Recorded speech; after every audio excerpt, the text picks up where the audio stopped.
मौत बोइंग के विमानों में आखिर क्यों होते हैं इतने हादसे? आसमान में उड़ान भर चुका था विमान, फिर कैसे आ गया जमीन पर? कौन सी गलती पड़ गई भारी? अगर एक गलती ना होती तो सबकी जिंदगी बच जाती।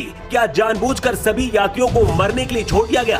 अहमदाबाद में प्लेन क्रैश होने से पहले पायलट ने मैसेज भेजा था। उस मैसेज में जो बताया गया था उसने सिस्टम को फिर से बेनकाब कर दिया है। जब इस विमान की सुरक्षा को लेकर पहली कई बार चिंताएं जताई जा चुकी हैं और दुनिया भर में से उड़ानों से 3 महीने के लिए रोक भी दिया गया था, तो फिर इसे भारत की बड़ी फ्लाइटों में उड़ान भरने के लिए क्यों इस्तेमाल किया जा रहा था? क्या सिर्फ कुछ लोगों के फायदे के लिए इतने लोगों की जिंदगी को दांव पर लगा दिया गया? अहमदाबाद एयरपोर्ट से उड़ान भरते हुए एयर इंडिया का विमान जब क्रैश हुआ, विमान के अंदर 242 के करीब लोग सवार थे। क्रैश से पहले पायलट को खतरे का अंदाजा हो गया था और उसने एटीएस को सिग्नल देते हुए कहा था, मेडे मेडे। किसी भी फ्लाइट में मेडे कॉल एक इमरजेंसी मैसेज होता है जो पायलट उस वक्त देता है जब विमान किसी गंभीर संकट में हो या फिर यात्रियों या फिर क्रू की जान खतरे में होती है।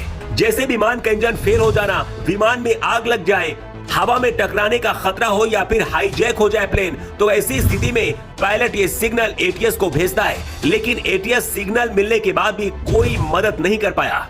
विमान अहमदाबाद से लंदन जा रहा था और अहमदाबाद एयरपोर्ट से टेक ऑफ करने से कुछ देर बाद मेघानी नगर के पास क्रैश हो गया। एयरपोर्ट से मेघानी नगर की दूरी 15 किलोमीटर के करीब है। इस विमान में गुजरात के पूर्व मुख्यमंत्री विजय रूपानी भी सवार थे।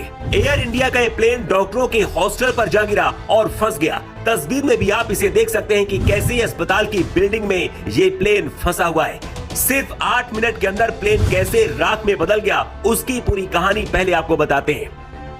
ये air India Boeing 787 dream liner विमान बड़ा एयरक्राफ्ट है। बताया जा रहा है कि 11 साल पुराना एयरक्राफ्ट है। दोपहर 1:30 पर टेक ऑफ से पहले रनवे के बीच में था।